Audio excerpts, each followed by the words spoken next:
When we think of the richest people in the world, we often focus on the celebrities, the entrepreneurs, the philanthropists, and the politicians who are constantly in the media spotlight. But what if we told you that there is a family that has been ruling the world behind the scenes for centuries, accumulating unimaginable wealth and power, and influencing the course of history in ways you may not even imagine? A family that is shrouded in secrecy, conspiracy, and scandal, and that has even been accused of everything from manipulating the global economy, to starting wars, to controlling the media, and even to practicing satanic rituals. This family is none other than the Rothschilds, the most powerful dynasty in the world. Stick around because in this video we will be looking into various conspiracy theories that claim that the Rothschilds brutally rule the world and see how much evidence and logic support these claims. Let's get into it. The Rothschilds are a very rich and powerful family that has been around for over 300 years. Some say they have $400 billion, while others think it's as high as $1 trillion. With so much money, they have controlled the world's money for more than 200 years. One controversial aspect of the Rothschilds family history revolves around their claimed identity. They claim to be Jewish, but are they really Jewish? Before we find out, don't forget to hit the subscribe button for regular updates on exciting videos. Now, back to the issue of Jewish or not. This controversy suggests that the Rothschilds and their assertion of Jewish heritage has played a role in their rise as one of the most powerful families in the world. Here's the point of view presented by this theory. Before identifying as Jewish, the ancestors of the Rothschilds were Khazars, coming from the kingdom of Khazaria, which was a powerful state in the 7th century. At that time, religious affiliations held significant political and diplomatic importance. The Khazars practiced a Turkic religion known as Tengrism, but they found it advantageous to convert to Judaism, leading to mass religious conversions among the Khazarian elite and nobility. However, by the 10th century, their major alliances began to crumble, and constant conflicts weakened the Khazarian kingdom. Before its eventual collapse, the ruling elite migrated to Europe, adopting Judaism as their guise. According to this controversial theory, a majority of those who claim to be Jews today are actually descendants of these Khazars or Ashkenazi Jews. Despite having Asiatic Mongolian genes, they laid claim to the land of Israel, even though their original homeland was in what is now known as Georgia. This deception allowed them to integrate into the Jewish community and enjoy the benefits associated with being part of this ethno-religious and cultural group. They used their influence to climb the social ladder in monarchical Europe, with some even becoming nobles and establishing their own dynasties, and eventually acquired political power in multiple kingdoms. However, it's important to note that this claim has been challenged and rejected by many scholars and experts. They argue that there is no reliable historical or genetic evidence to support this theory. Studies have been unable to establish a clear link between the Ashkenazi Jews and the Khazars, which makes the theory seem unlikely. And how did the Rothschilds become the masters of our planet? The story of how the Rothschilds gained significant influence and power in history began in 1744 when Mayer Amschel Bauer was born in the city of Frankfurt, Germany. His family was of Ashkenazi Jewish descent, and they were involved in financial activities like running a counting house and money exchange. What's interesting is that a red hexagram sign hung on the entrance door of his counting house, and this sign had a numerical and geometrical connection to the number 666. A notable point is that this same hexagram sign later appeared on the Israeli flag, indicating the extent of the Rothschilds' influence over the state of Israel, although this connection remains a topic of debate. Around 15 years later, Mayer Rothschild began working for a bank owned by the Oppenheimer family in Hanover, Germany. During his time there, he displayed a natural talent for finance, and his success led him to becoming a junior partner at the bank. During his banking career, he met General von Estorff, a connection he maintained throughout his time at the bank. After his father's passing, Mayer returned to Frankfurt to take over his father's business. It was during this period that he decided to change his last name from Bauer to Rothschild, recognizing the significance of the red sign. In the German language, red is translated as Rot, and Schild means sign. Mayer learned that his friend General von Estorff had connections to the wealthy Hesse-Hanau royal house through Prince William IX. Prince William earned money by offering his family for hire as mercenaries. Mayer reconnected with the general under the guise of selling discounted trinkets and was introduced to the prince. This investment proved very profitable as he conducted business not only with the prince, but also with members of the royal court. He soon realized the advantages of dealing with governments rather than individuals and became a court Jew, a person involved in providing loans to members of the court or nobility. This act of his leads us to another controversy, the advent of Illuminati. But before we get into that, make sure to tap the subscribe button to stay informed about other exciting videos. In 1769, Prince William gave permission for a sign to be hung on Mayer's official premises, reading M.A. Rothschild, by appointment court factor to His Serene Highness Prince William of Hanau.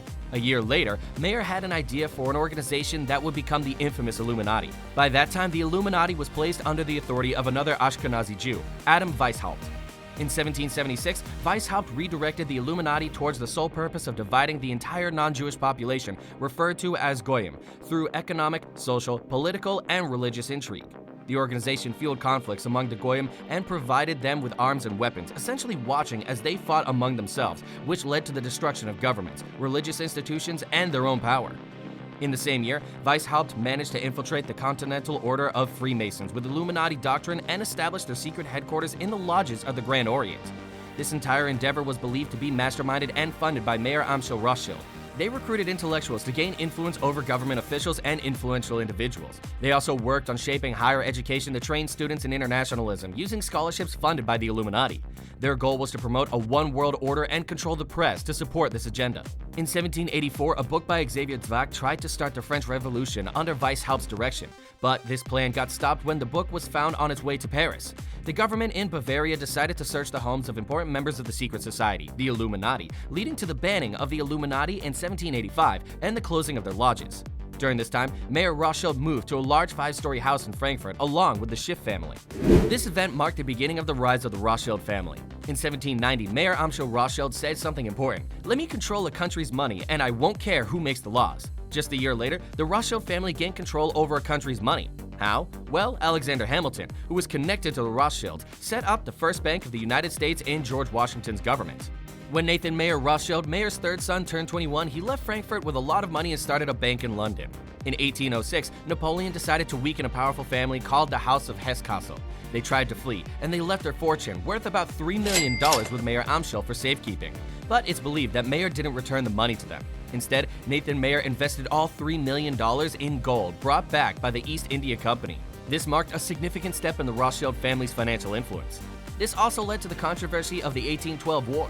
In 1811, the charter for the Rothschilds Bank in the United States expired, and the Congress voted against renewing it. Nathan Mayer warned that either the application for renewal of the charter is granted or the United States will find itself involved in a most disastrous war. When the United States ignored the warning, Nathan issued another threat: teach those impudent Americans a lesson, bring them back to colonial status. In 1812, under Nathan Mayer's direction and backed by the Rothschild wealth, the British declared war on the United States. The goal was to make the United States accumulate a huge debt fighting the war, which would force them to follow the Rothschilds' wishes and renew the charter for the first bank of the United States. If you're enjoying this video, click on the subscribe button so you never miss out on other exciting videos. In 1815, the 5 Rothschild brothers had a plan to profit from the ongoing European war. They supplied gold to both primary parties, the Duke of Wellington and Napoleon. Nathan funded Wellington's army in England while James financed Napoleon's army in France.